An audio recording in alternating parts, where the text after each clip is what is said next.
It was a Sunday morning, quiet, peaceful, the kind of morning where the war felt very far away.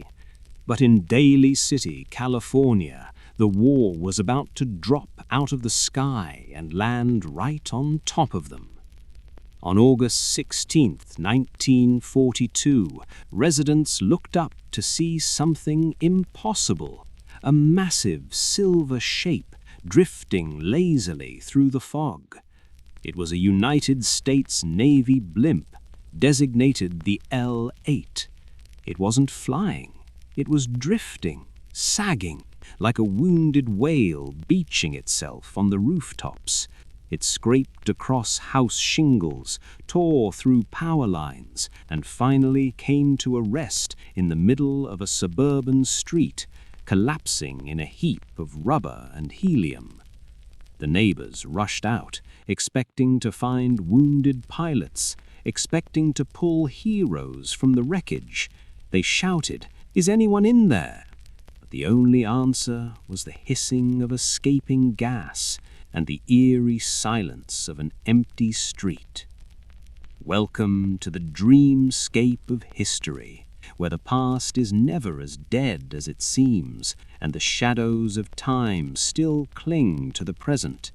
I am your host, the historian, guiding you through the dark corridors of what came before. If you enjoy these journeys into the unknown, please like this video and subscribe to the channel. It helps us keep the lantern lit. Tell me in the comments, where are you watching from tonight, and what time is it in your corner of the world? I always love to know who is walking with us. Now, dim the lights, settle in, and let us open the file on the ghost of the Pacific. The L-8 blimp had crashed, but it had not exploded. It lay there, a deflated giant on Bellevue Avenue. The police arrived within minutes, sirens cutting through the Sunday calm. Firemen rushed forward, axes in hand, ready to slice through the heavy canvas to rescue the crew. They expected blood, they expected groans of pain, or perhaps the silence of the dead. But as they cut open the gondola door and peered into the cockpit, they found something far more disturbing than death. They found absolutely nothing. The cockpit of the L-8 was pristine, utterly undisturbed. It was as if the pilots had simply evaporated. The heavy door, which was difficult to open against the wind, was latched open, swinging gently on its hinges. But inside, it was a scene of perfect, eerie calm. The pilots' parachutes were still strapped to their seats. In 1942, no pilot would ever jump without a chute. It was suicide. Yet there they sat, neat and tidy. The life raft, crucial for survival in the cold Pacific waters, was still packed in its compartment. The radio was in perfect working order, waiting for a hand to key the microphone. The investigators moved deeper, looking for clues, looking for a struggle. They found a briefcase containing classified codes sitting right behind the pilot's seat. If the men had bailed out or been captured, they were trained to destroy those codes at all costs. Yet there they were, abandoned.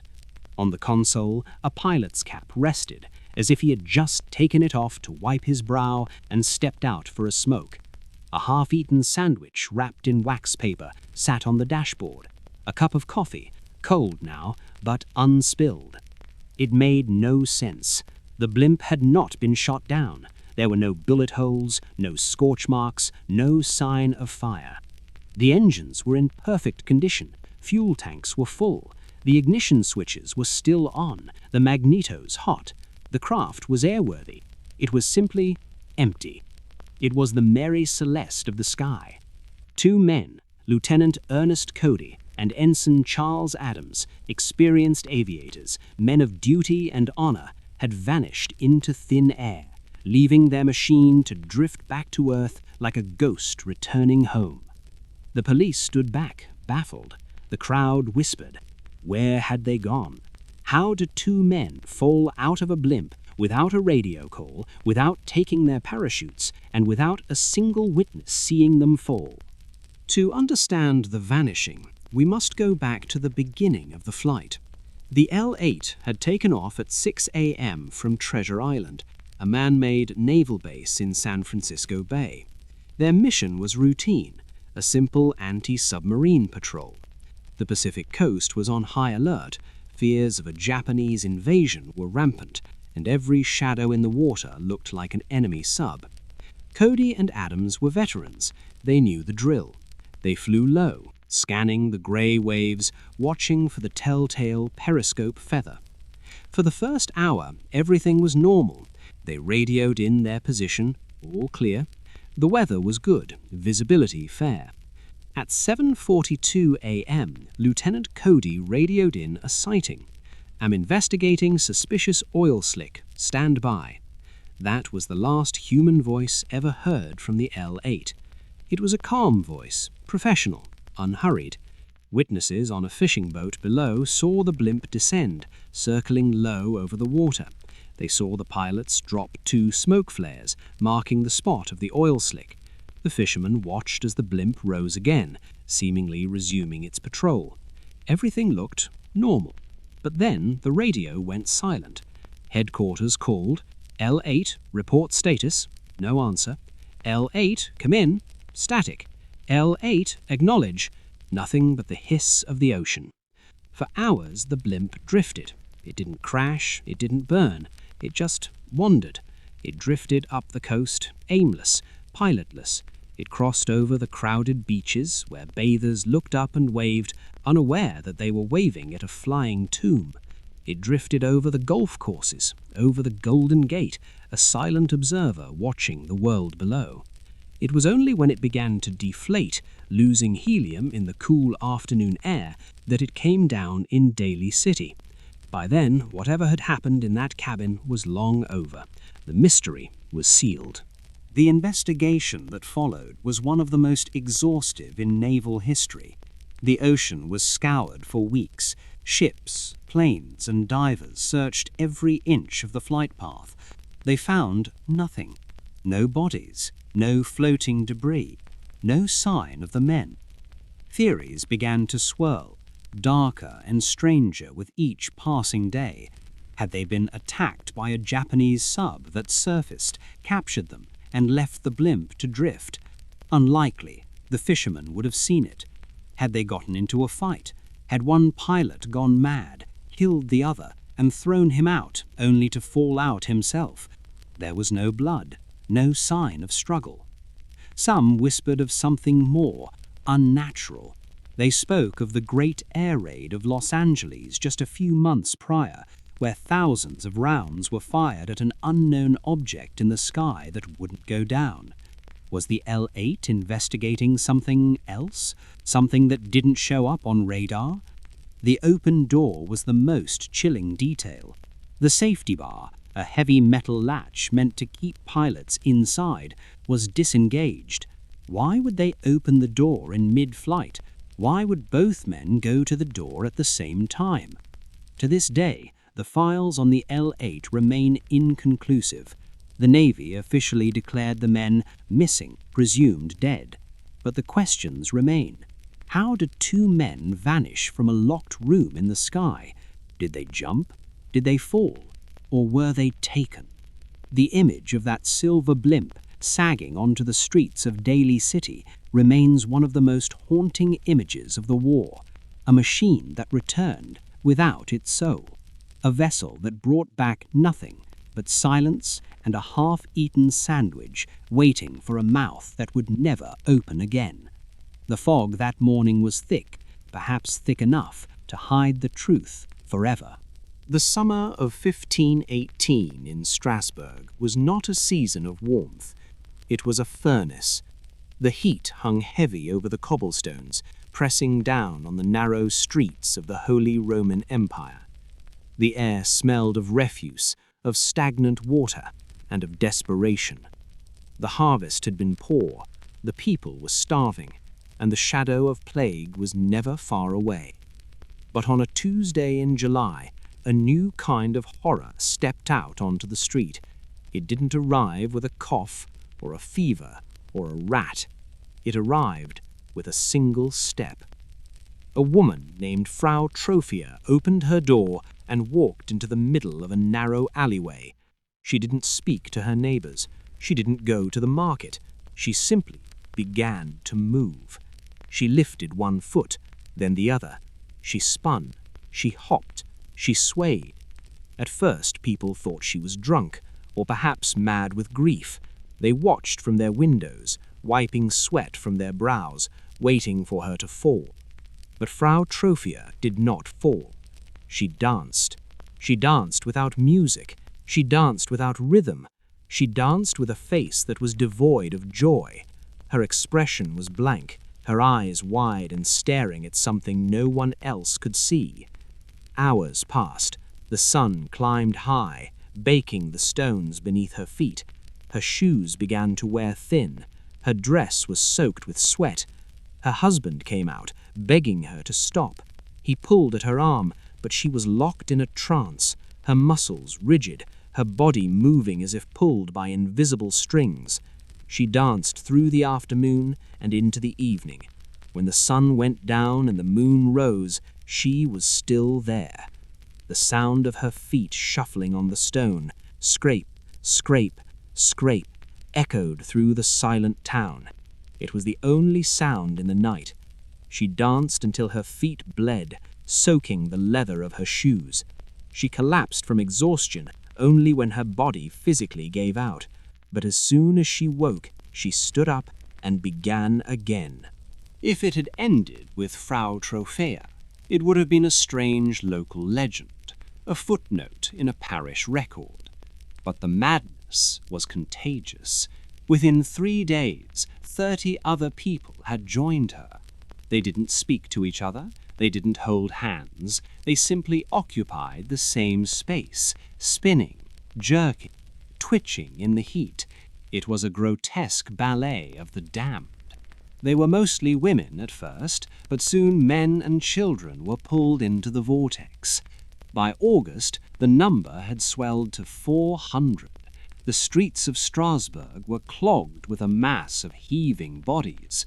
The noise was horrific.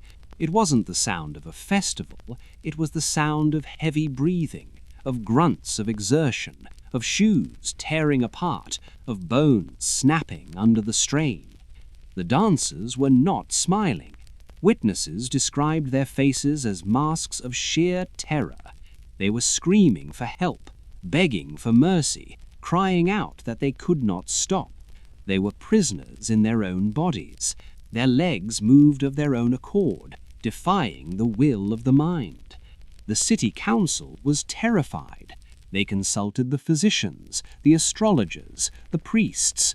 The doctors, in their infinite wisdom, declared that the affliction was caused by hot blood. The humours were out of balance. The brain was overheated. Their solution? To let them dance it out. They believed that if the victims could just dance enough, the fever would break and they would be cured. It was a fatal mistake. The authorities cleared a grain market. They built a wooden stage, and in a decision that seems almost cruel in hindsight, they hired musicians. They brought in pipers and drummers to play for the dying, thinking the rhythm would help them purge the sickness. The music did not cure them, it destroyed them.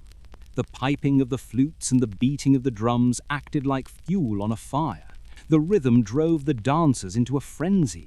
They moved faster, harder, spinning until the world blurred.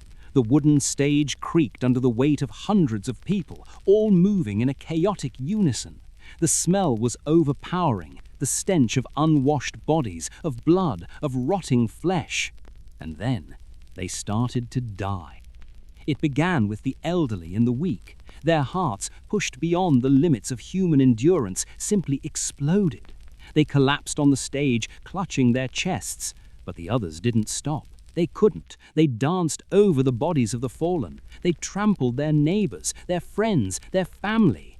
Strokes claimed others, their brains hemorrhaging from the constant motion in the intense heat. dehydration set in, turning their tongues black and their skin to parchment. It was a massacre in slow motion.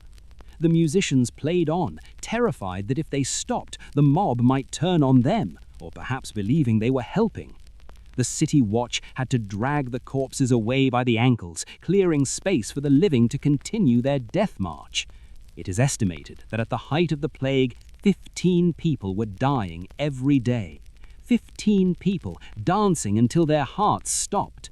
The ground was slick with sweat and blood. The sound of the drums became the heartbeat of a nightmare, a relentless pounding that drove the victims toward the grave. It was a scene from hell, painted by Hieronymus Bosch, brought to life in a German market square. Finally, the city realized the music was a curse, not a cure. They banned the drums, they banned the pipes, they tore down the stage. The remaining dancers, those who hadn't yet died of exhaustion, were bundled into wagons. They were not taken to a hospital, for there was no medicine for this. They were taken to a shrine in the mountains, a shrine dedicated to Saint Vitus. The legend said that Vitus could curse sinners with a dancing plague, and only he could lift it. At the shrine, they were given red shoes and forced to walk around the altar. Mass was said, prayers were chanted, and slowly, over the course of weeks, the madness began to fade. The twitching stopped, the legs grew still. The survivors woke up, broken, confused, with no memory of why they had started. They were left with permanent injuries, shattered ankles, damaged hearts, and the trauma of having been trapped inside a machine made of meat and bone. Historians and scientists have argued for centuries about what happened in Strasbourg. Some say it was ergotism, a poisoning caused by moldy rye bread, which can cause hallucinations and spasms. Others say it was mass psychogenic illness, a collective hysterical reaction to the extreme stress of famine and plague. The mind breaks and the body follows. But the truth remains elusive. It is a reminder of how fragile we are. We like to think we are in control of our faculties, that we are the captains of our own souls. But the dancing plague whispers a different story. It tells us that under the right conditions, the human brain can unlock a door that should stay closed, and the body can become a prison from which there is no escape but the grave.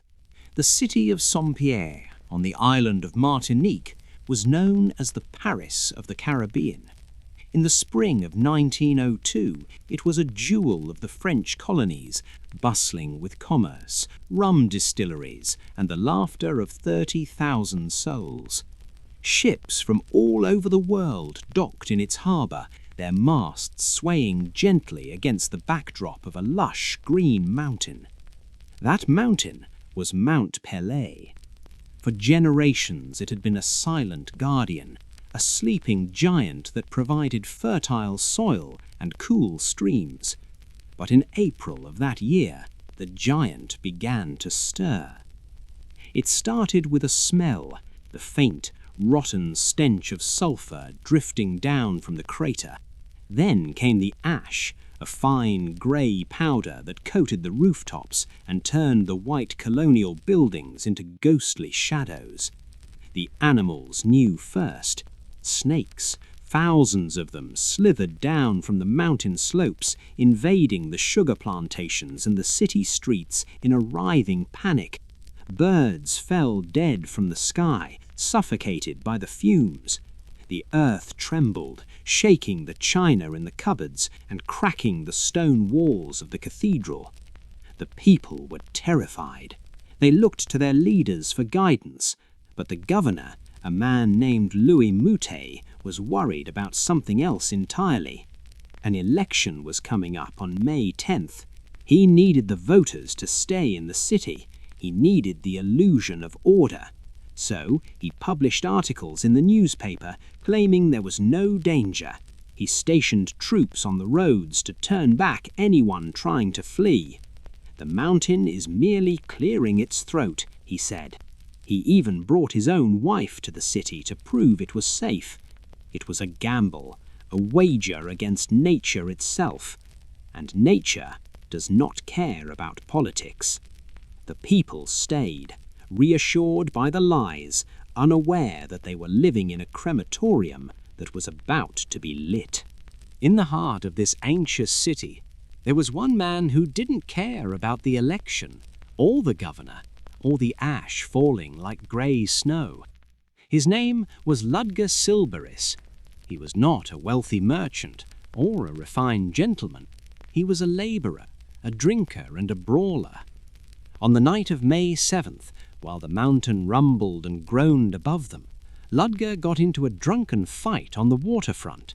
It was a trivial dispute, perhaps over a woman or a bottle of rum, but it ended with him drawing a knife and wounding another man.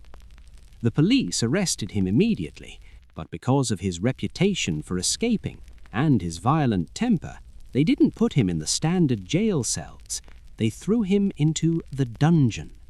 It was an ancient stone structure, built partially underground. It had been used as a gunpowder magazine in the 1700s. The walls were thick, massive blocks of stone designed to contain an explosion. There were no windows. The only ventilation came from a tiny, narrow slit in the heavy iron door, barely wide enough to slip a hand through. Ludger screamed, he cursed, he pounded on the door until his knuckles bled. He was furious at his bad luck. He was stuck in a dark, damp hole while the rest of the city was free. He didn't know it then, but that cell was not a punishment. It was a fortress. It was the only place in Saint-Pierre that was built to withstand the wrath of God. As he slumped in the corner, nursing his hangover, drifting into a fitful sleep on the stone floor, the clock ticked past midnight. May 8th had arrived. It was Ascension Day. The churches were preparing for morning mass. The bells were ready to ring, but they would never sound again. At 7:50 a.m., the side of Mount Pelée ripped open. It wasn't a flow of lava, slow and predictable. It was a pyroclastic flow, a superheated cloud of gas, ash and rock moving at over 400 miles per hour. It was a hurricane of fire. The cloud, glowing red and black, rolled down the mountain like an avalanche from hell. It hit the city of Saint-Pierre at 8:02 a.m. In less than 2 minutes, the Paris of the Caribbean was gone.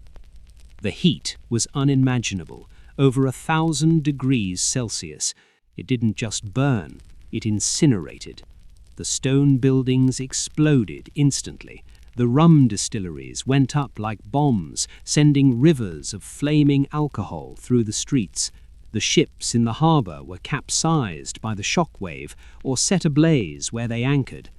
30,000 people died in the span of a single breath. They didn't have time to run. They didn't have time to scream. The air in their lungs turned to steam. They were frozen in time, like statues of charcoal, caught in the middle of breakfast, or prayer, or sleep. Inside his dungeon, Ludger Silberis heard the roar. It sounded like the earth itself was tearing apart. Then came the darkness. The tiny slit in the door, his only source of light, turned pitch black. And then the heat entered. Superheated air forced its way through the grate. It seared his lungs. It blistered his skin. He threw himself onto the floor, pressing his face into his damp clothes, trying to filter the air, trying to keep the fire out of his throat.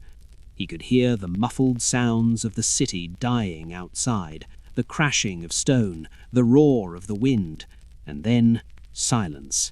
A profound, heavy silence. He was alone in the dark, trapped in an oven, wondering if this was the end of the world. For 3 days, Ludger lay in the darkness. He had no water, he had no food. His back was covered in deep, agonizing burns from the hot air that had swirled into the cell. He drifted in and out of consciousness, listening to the silence. Outside, the rescue parties from Fort-de-France had arrived, but the heat was too intense for them to land. When they finally walked through the ruins of Saint-Pierre, they found a moonscape. There were no survivors, not the governor, not his wife, not the priests, not the children, just grey ash and twisted metal. But then they heard a cry, a weak, hoarse voice coming from beneath the rubble of the jail.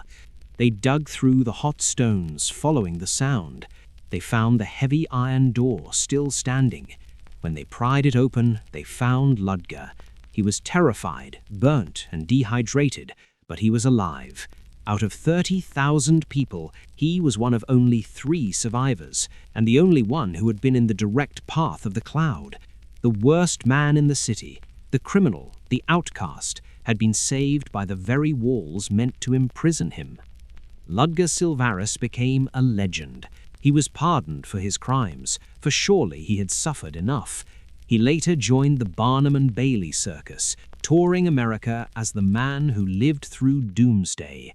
He would stand on stage in a replica of his cell and show his scars to the gasping crowds. He was a living paradox, a man who owed his life to his imprisonment. It is a strange lesson in fate, isn't it? Sometimes the thing we fight against the hardest, the walls that seem to trap us, are the only things standing between us and the fire. Saint-Pierre is rebuilt now, a quiet town in the shadow of the Green Mountain, but the ruins of the theatre still stand, and the cell of Ludger Silvarus remains, a dark stone womb that birthed a survivor from the ashes of death. The winter of 1892 in Exeter, Rhode Island, was bitter, the kind of cold that seeped into the bones and refused to leave. The ground was frozen solid, turning the earth into iron. But for the Brown family, the cold wasn't just outside, it was inside the house. It was sitting in the lungs of young Edwin Brown. He was 24 years old, a store clerk with a bright future, but now he was fading. His skin was translucent, pulled tight over his cheekbones. His eyes were bright and feverish, and every time he coughed, it sounded like the rattling of dry leaves in a graveyard. Edwin was dying of consumption. Today, we know it as tuberculosis, a bacterial infection that eats the lungs from the inside out. But in the secluded farming communities of New England in the late 19th century, germ theory was a distant whisper. To the locals, consumption was something else entirely. It was a thief. It didn't just kill, it stole. It stole the weight from your body, the color from your face, and the breath from your chest. It was a slow, wasting death that seemed to drain the life force from a family, one by one. And the Brown family had already paid a heavy price. Edwin's mother, Mary, had died of the same sickness years before. Then his sister, Mary Olive, had followed her into the grave. And just 2 months ago, in January, his other sister, 19-year-old Mercy Lena Brown, had succumbed. She had been vibrant, full of life, but the sickness had taken her too. Now, with 3 coffins in the ground, and Edwin coughing blood into his handkerchief, the neighbors began to whisper. They gathered at the general store. They spoke in hushed tones after church. They didn't blame bacteria. They blamed the dead. The whispers grew louder as Edwin grew weaker. The old folks in Exeter remembered the stories from the old country. They remembered the legends of the vampire. But this was not the vampire of fiction. There were no capes, no fangs, no bats fluttering against the window pane. This was something far more primal and far more terrifying. This was the belief that the dead do not always stay dead. The folklore said that sometimes, when a family dies of consumption, one of the deceased relatives is not resting peacefully. They are undead in their shroud. They are preserved in the earth, retaining their flesh and blood, and from the darkness of their coffin, they are feeding. They are spiritually draining the vital force from their living relatives, pulling the life out of them through an invisible bond. The neighbors looked at Edwin's pale face, and they looked at the fresh grave of Mercy Brown, and they made a horrific connection. "She is feeding on him," they said. "Mercy is eating her brother's life." George Brown, the father, was a rational man. He was a farmer, a man of the earth. He didn't want to believe in ghouls or monsters. He just wanted his son to live. But grief does terrible things to the mind. It cracks the foundation of reason. As he watched his only remaining son wither away day by day, the pressure from the town became unbearable. "You must do something, George," they urged. "You must check the graves. You must stop the feeding." Finally, broken by despair and willing to try anything to save his boy, George Brown agreed to the unthinkable. He gave permission for the exhumation of his wife and daughters. On the morning of March 17, 1892, a group of men gathered at the Chestnut Hill Cemetery. The air was crisp, the sky a pale, wintry blue. They brought shovels, pickaxes, and a doctor, just to be sure. They started with the mother, Mary. They dug through the frozen soil, heaving the heavy earth aside until they hit wood. They pried open the lid. Inside, they found only bones. She was a skeleton, dry and dusty. She was truly dead. They closed the coffin and moved on. Next was Mary Olive. Again, the digging, the creaking of wood, and again, only a skeleton. No flesh, no blood, no vampire. Then they came to Mercy. She had been dead for only 2 months. The ground above her was still disturbed. The men dug in silence, the only sound the scrape of metal on stone. They reached the coffin, they lifted the lid, and a gasp went through the crowd. Mercy Lena Brown did not look like a skeleton. She lay there, perfectly preserved. Her skin was not grey, but pale white. Her hair had seemingly grown, and when the doctor cut into her chest and opened her heart, he found liquid blood. To the doctor, this was simple science. The body had been kept in an above-ground crypt during the freezing winter before being buried, effectively refrigerating her. The cold had halted decomposition. The blood in the heart was just a natural result of the process. But to the villagers, huddled in their coats, staring into the grave, it was proof. "She is fresh," they cried. "She has blood in her heart. She is alive." In their eyes, Mercy was the monster.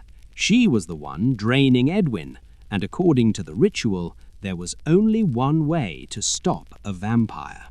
What happened next is a scene of Gothic horror that seems too dark to be true, but it is recorded in the history books of Rhode Island. Under the grey sky, with her father watching in silent agony, they cut out Mercy's heart. They cut out her liver. They placed the organs on a nearby rock, and they set them on fire. The smell of burning flesh mixed with the wood smoke, drifting over the quiet cemetery. The men stood around the fire, solemn and grim, believing they were performing a holy duty.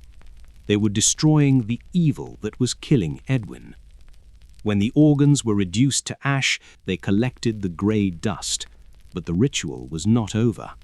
In a final act of desperate medicine, they took those ashes, mixed them with water, and brought the mixture to Edwin. They made him drink it. They fed the brother the ashes of his sister's heart. It was a cure born of madness, a potion made of death. Edwin drank it, perhaps hoping for a miracle, perhaps just wanting it to end. But magic has no power over tuberculosis. The consumption continued its work. Edwin died 2 months later, in May. The exhumation, the desecration, the burning, it had all been for nothing. Mercy Brown was reburied without her heart, and the family was extinguished. Today, the headstone of Mercy Brown still stands in Chestnut Hill Cemetery. It is anchored with a metal strap, a precaution against vandals, or perhaps a lingering fear that she might one day rise again. It is a monument not to a monster, but to the terrifying things we do for love when the darkness closes in. The province of Gévaudan, in the high mountains of south-central France, is a place of rugged beauty. It is a land of deep valleys, dark forests, and sweeping mists that cling to the granite peaks.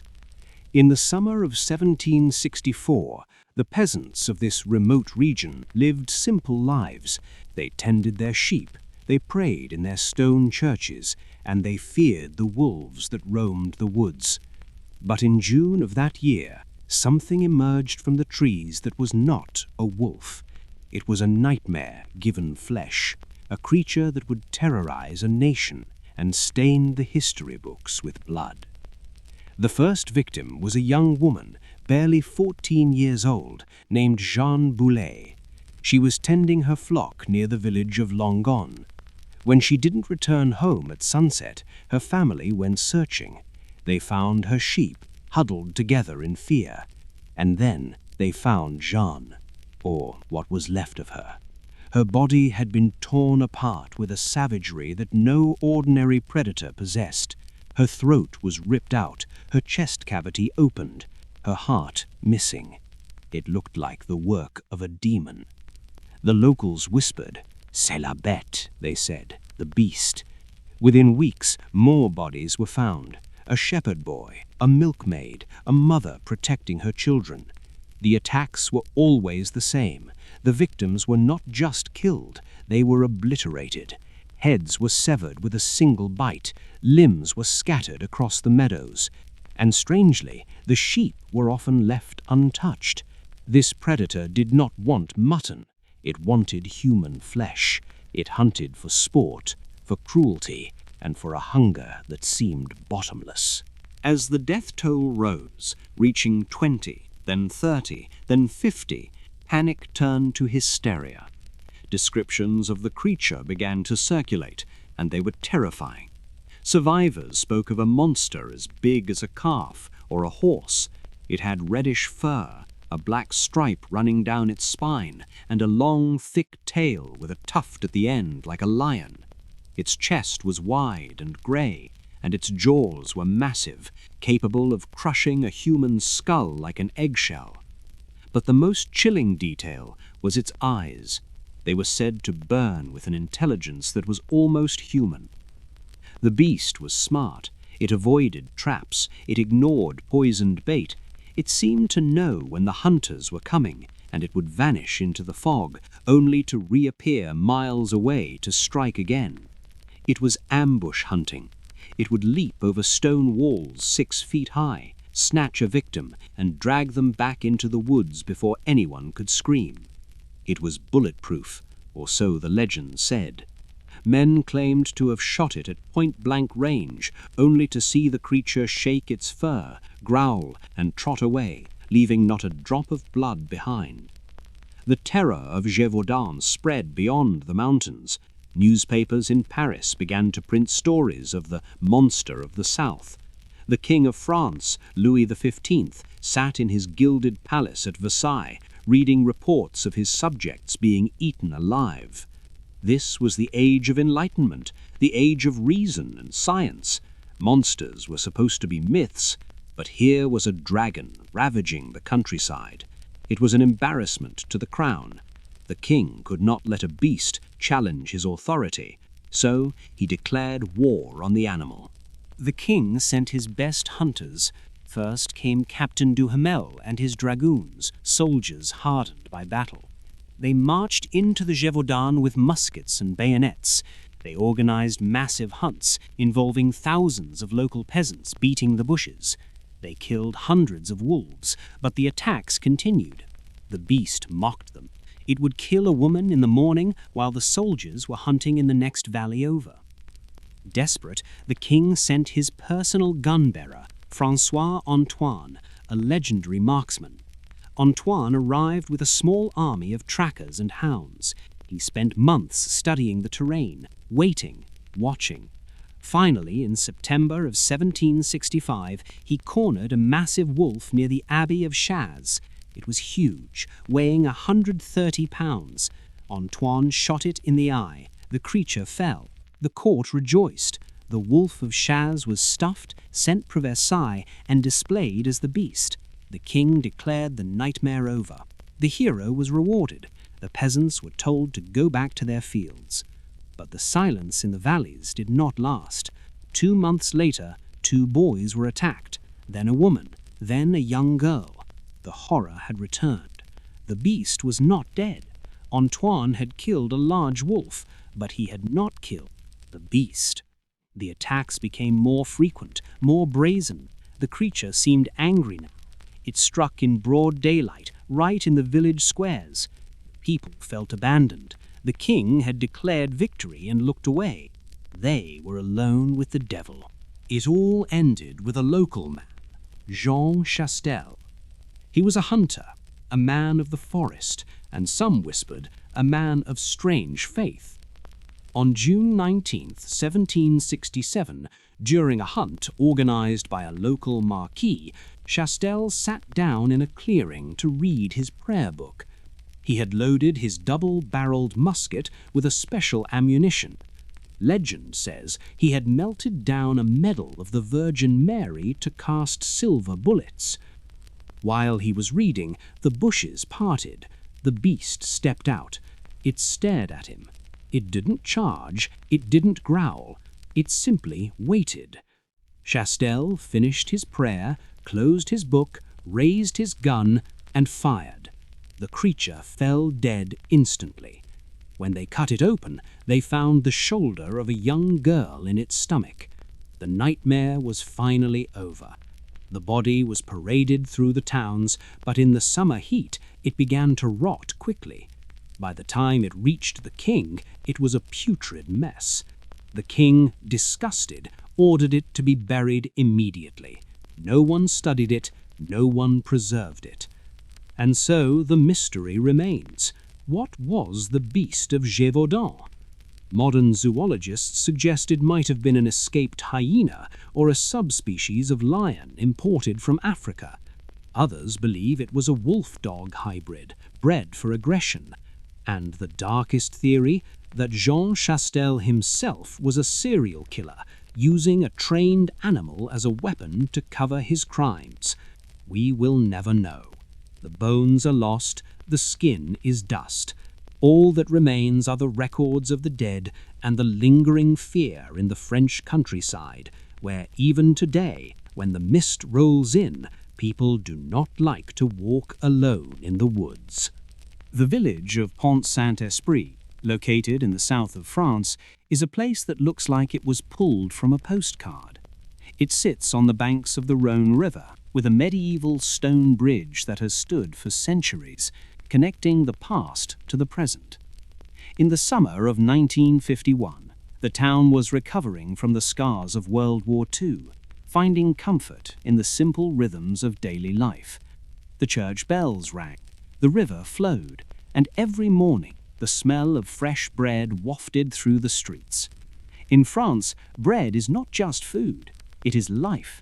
It is the center of the table, the symbol of community, and the first thing a family buys in the morning. On August 16th, the people of Pont-Saint-Esprit went to their local bakery, owned by a man named Rochebriand. They bought their baguettes, their boules, their croissants. They walked home, tore off the crusts, and ate. It was a ritual as old as the village itself. But on this day, the ritual was a trap. By the afternoon, the doctor's offices began to fill up. At first, it seemed like a simple case of food poisoning. Patients complained of nausea, stomach cramps, and chills. Dr. Gabay, one of the town's most respected physicians, prescribed rest and charcoal. He thought it was a bad batch of meat, or perhaps the heat. But as the sun began to set, the symptoms changed. They didn't just get worse, they got strange. The patients stopped clutching their stomachs and started clutching their heads. They began to sweat profusely. Their eyes dilated until they were nothing but black pools of terror. And then the screaming started. Night fell over Pont-Saint-Esprit, but sleep did not come. Instead, the village descended into a collective nightmare. It is difficult to describe the chaos that unfolded because it defies all logic. It was not a riot, it was a mass psychosis. Suddenly, hundreds of people were losing their minds at the exact same time. A man ran through the streets, tearing off his clothes, screaming that his belly was being eaten by snakes. He could feel them writhing inside his intestines, chewing their way out. Another man climbed onto his roof, convinced he was a dragonfly.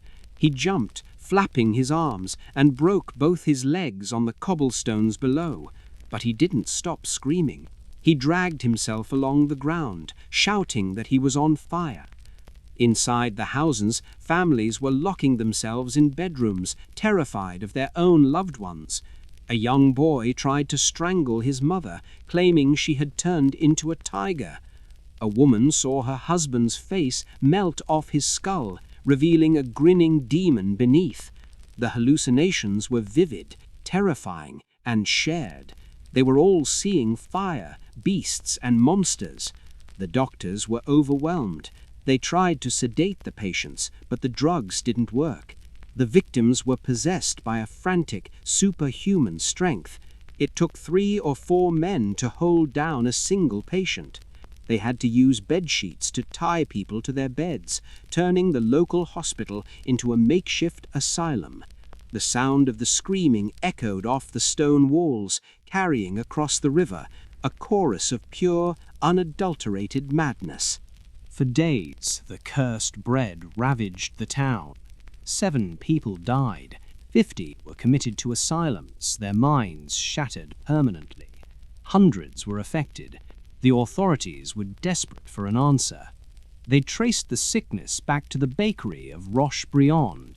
The flour he had used was grey, oily, and smelled strange. It was contaminated. The official explanation was ergotism. Ergot is a fungus that grows on rye in damp conditions. In the Middle Ages, it was known as St. Anthony's fire. It causes gangrene, burning sensations in the limbs, and potent hallucinations. It contains ergotamine, a chemical precursor to LSD. The theory was that a corrupt miller had mixed bad grain into the flour to save money, poisoning the entire town with a medieval plague. But the symptoms didn't quite fit. Ergotism usually takes time to develop, causing gangrene first. This was instant explosive insanity. The hallucinations were too vivid, too synchronized, and the victims described a sensation of shrinking, like Alice in Wonderland, or being crushed by the room. The local postman, Leon Armier, who had delivered mail on his bicycle for 20 years, collapsed on his route. He claimed he saw the handlebars of his bike turn into writhing serpents. He was put in a straitjacket for weeks, pleading with the doctors to put out the fire in his brain. The town was broken. Trust was destroyed. Neighbors looked at each other with suspicion. Who had poisoned them? Was it the miller, the baker, or something else? Decades later, a darker theory emerged. In 2009, an investigative journalist uncovered documents from the CIA. The Cold War was just beginning in 1951. The United States and the Soviet Union were racing to unlock the secrets of mind control. The project was called MK Ultra. The documents suggested that Pont Saint-Esprit might have been a field experiment.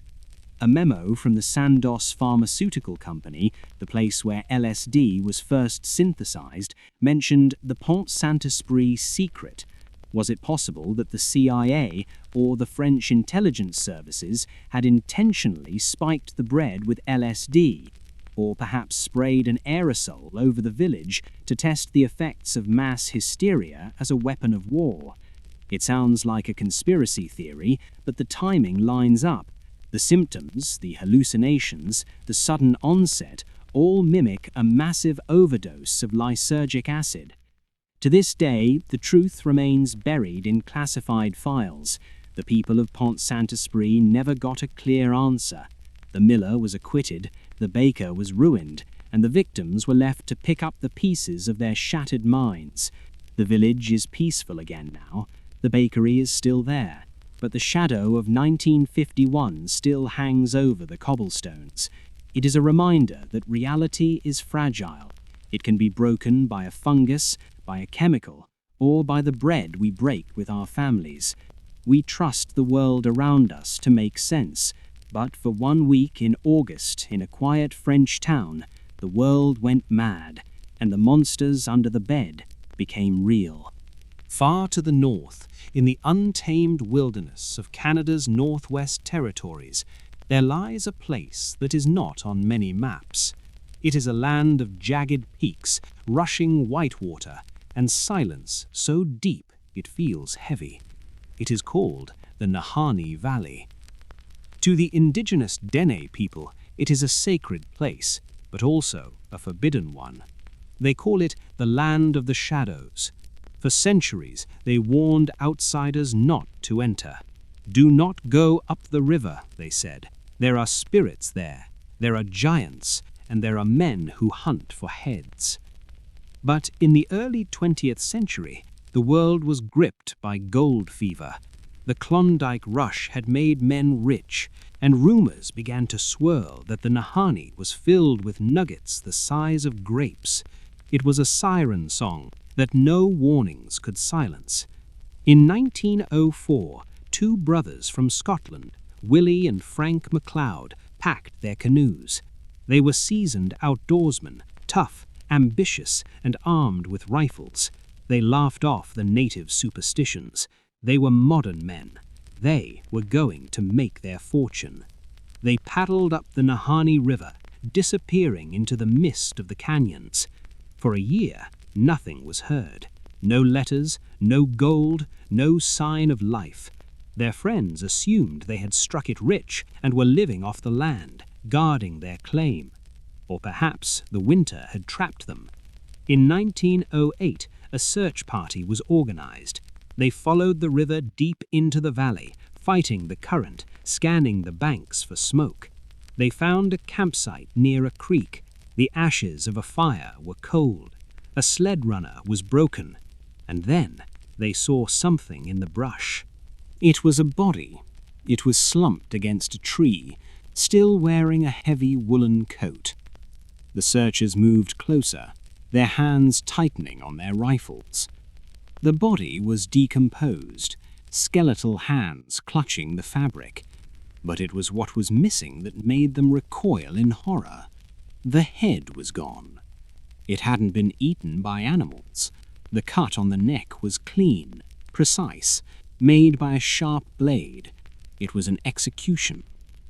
A few yards away, they found the second brother. He too was headless. The skulls were never found. The brothers had been decapitated and left as a warning. But a warning from whom? There were no other tracks, no signs of a struggle. Their rifles were still leaning against a tree, unfired. Their gold was untouched. Whoever or whatever had killed them did not want money. They wanted a trophy. The discovery sent a shockwave through the north. The valley was renamed Dead Man Valley. But greed is a powerful drug. Despite the horror, more men came. In 1917, a Swiss prospector named Martin Jorgensen built a cabin in the valley. He was a giant of a man, known for his strength. He wrote letters home claiming he had found the mother lode. Then, silence. When the Mounties arrived at his cabin months later, they found it burned to the ground. Inside the ashes was Jorgensen's skeleton, and just like the MacLeods, his skull was missing. The list of victims grew. In 1945, a miner from Ontario was found in his sleeping bag, his head severed. In 1969, another prospector vanished, only for his boat to be found drifting downstream, empty, with deep scratches on the hull. The local tribes spoke of the Naha. They were said to be a fierce, mountain-dwelling tribe of giants who used primitive weapons and armor made of grizzly bear hide. They were the guardians of the valley. But here is the chilling part. The Naha themselves vanished from history hundreds of years ago. They disappeared overnight, leaving their campfires burning. Did they die out, or did they just move deeper into the canyons, waiting for trespassers? Others spoke of prehistoric creatures. The Nahani is a tropical valley, warmed by geothermal springs and volcanic vents. The vegetation is huge, almost prehistoric. Legends persist of Amphision, bear dogs surviving in the warm microclimate, massive wolves, dire wolves that hunt in packs and target the head to disable their prey instantly. But the decapitations suggest something human, something intelligent. Was there a serial killer living in the wild, a madman who stalked the riverbanks for decades? The Royal Canadian Mounted Police opened files, investigated, and closed them. Accidental death, they often ruled. Animal attack. But bears do not use knives, wolves do not hide skulls, and accidents do not happen with such ritualistic precision. The files remain classified or lost, adding another layer of fog to the mystery. Today, the Nahani National Park is a UNESCO World Heritage Site. It is beautiful, breathtaking, and safer than it was a century ago. Tourists fly in on float planes to see the Virginia Falls, which are twice the height of Niagara. They raft down the river, marveling at cliffs that rise thousands of feet straight up. But the park rangers will tell you, if you ask them quietly, that people still go missing. Campers wake up to hear heavy footsteps circling their tents. Hikers report the feeling of being watched from the ridges. And sometimes strange lights are seen floating in the valley. Lights that do not move like lanterns or flashlights. They drift, hover, and vanish. The locals call them the spirit fires. The Valley of Headless Men has never given up its secret. The gold is still there, somewhere, hidden beneath the moss and the ferns. But the price of finding it seems to be higher than any man is willing to pay. The MacLeod brothers, Martin Jorgensen, and the others, they are still part of the landscape now. Their bones are dust. Their names are warnings whispered around campfires. If you ever visit the Nahani, listen to the wind. It howls through the canyons with a strange, hollow sound. Some say it's just the air moving through the rocks. Others say it's the sound of the Naha, sharpening their blades, waiting for the next fool to come looking for gold in the land of the dead. Beneath the romantic streets of Paris, beneath the grand boulevards, the towering monuments, and the cafes sparkling with golden light, there lies a second city, a city of eternal night, a city built of bone and stone. The Paris catacombs, a sprawling, chaotic labyrinth of ancient mining tunnels and ossuaries that stretch for hundreds of miles, holding the skeletal remains of over 6 million souls. It is, quite literally, the empire of the dead. To enter it is to step out of the world of the living and into a silent void where time itself seems to rot away. In the year 1793, Paris was a city consumed by the furious fire of the French Revolution. The guillotine was falling daily in the public squares, blood ran thick in the gutters, and the air was heavy with paranoia and fear. But for one man, the true horror was not on the cobblestone streets, it was waiting patiently beneath them. His name was Philibert Asper. He was a simple doorkeeper at the Val de Grace Hospital, an unremarkable man living through an era of monsters. But Philibert had a secret, a dangerous curiosity, and a thirst that would ultimately lead him into the suffocating dark. Legend tells us that Philibert had heard whispers of a forgotten cellar, a hidden cache of ancient chartreuse liqueur buried deep beneath a nearby convent. On a chilly, moonless night in November, While the city above tore itself apart in political madness, Philibert found a narrow, hidden staircase leading down into the abandoned limestone quarries beneath the hospital. He carried only a single sputtering candle, a glass bottle, and the foolish confidence of a man who believes he knows his way. He did not leave a note. He did not tell his friends where he was going. He simply stepped down into the damp, breathing shadows, and the earth closed its heavy jaws around him.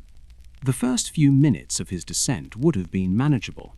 The stone walls were cold, slick with centuries of seeping groundwater, but the path was clear. However, the catacombs are not a straight line. They are a fractured web of dead ends, sudden drops, and winding corridors that look exactly the same in every direction. As Philibert moved deeper, the faint sounds of the city above, the rumbling of carriage wheels, the distant shouting, faded into absolute, crushing silence. It is a silence that most humans will never experience. It is not just the absence of noise, it is a physical weight that presses against the eardrums. Philibert wandered through the jagged tunnels, his solitary candle casting long, dancing shadows against the limestone. Perhaps he found the rusted iron gates of the ossuaries, where the bones of medieval plague victims were stacked like firewood, grinning skulls staring blindly at his passing light. Perhaps he realized too late that the map he held in his head was completely useless down here. And then the unthinkable happened. Whether it was a sudden draught of stale underground air, a careless trip over a loose stone, or simply the candle burning down to his fingertips, the light went out. In an instant, Philibert Aspère was plunged into a darkness so complete, so absolute, that opening and closing his eyes made no difference. He was entombed alive. Panic would have set in like a physical blow. He would have dropped to his hands and knees, feeling blindly along the rough walls, cutting his fingers on the sharp stone, desperate to find the draught of air that meant an exit. But every turn he took only led him deeper into the labyrinth. To be lost in the dark is a primal fear, but to be lost in the catacombs is a slow, psychological torture. Without light, the human brain begins to panic. Starved of sensory input, it begins to invent things. Philibert would have started to hear phantom noises, the dripping of water magnifying into the sound of footsteps, the shifting of settling rock sounding like hushed whispers. He was surrounded by millions of the dead, and in the pitch black, his mind would have convinced him that he was no longer alone. Hours turned into days. Time loses all meaning when there is no sun to mark its passing. He had no food, no water, except perhaps the stagnant mineral-heavy puddles on the cavern floor. The temperature down there sits at a constant, chilling 54 degrees Fahrenheit. Slowly, hypothermia would have begun to set in, slowing his heartbeat, confusing his already terrified mind. He crawled through the dust of his ancestors, feeling the shapes of femurs and shattered ribs beneath his torn hands. He would have screamed for help, his voice echoing endlessly down the stone corridors, bouncing off walls of skulls until it faded into a pathetic whimper. But no one was listening. 200 feet above him, his wife was weeping, reporting him missing to the Revolutionary Guards. But they were looking in the taverns, in the prisons, in the river Seine. No one thought to look down.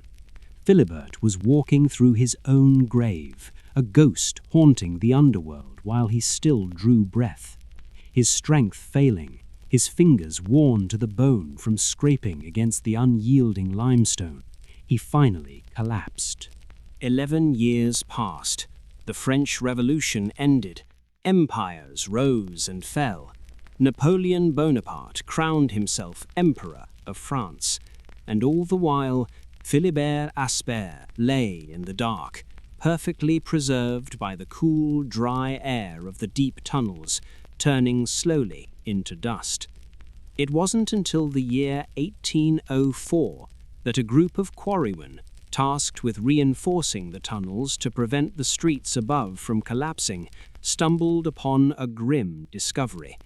Deep in an uncharted section of the labyrinth, far from the sanctioned paths, they found a skeleton. It was lying face down in the dirt. But this was no ancient plague victim. By the remnants of the clothing, the rusted keys still attached to his belt, and the hospital doorkeeper's uniform, they identified him. It was Philibert. But the true tragedy of Philibert Aspère, the detail that makes his story a masterpiece of cruel irony, was exactly where they found him. When the quarrymen mapped his location, they realized that Philibert had not died in the deepest, most remote corner of the catacombs. He had wandered in a massive circle. When he finally gave up hope and laid his head on the stone to die, he was barely a dozen feet away from a staircase that led directly up to the street. He was inches from salvation, but in the absolute dark, a dozen feet might as well be 1,000 miles. Today, a small stone monument stands in the catacombs at the exact spot where he was found. It reads, "In memory of Philibert Aspère, lost in this excavation on the 3rd of November, 1793. Found 11 years later." It is a chilling reminder of the fragility of life and the terrifying power of the dark. We build our bright, shining cities, but just beneath the surface, the shadows are always waiting, ready to swallow those who wander too far from the light.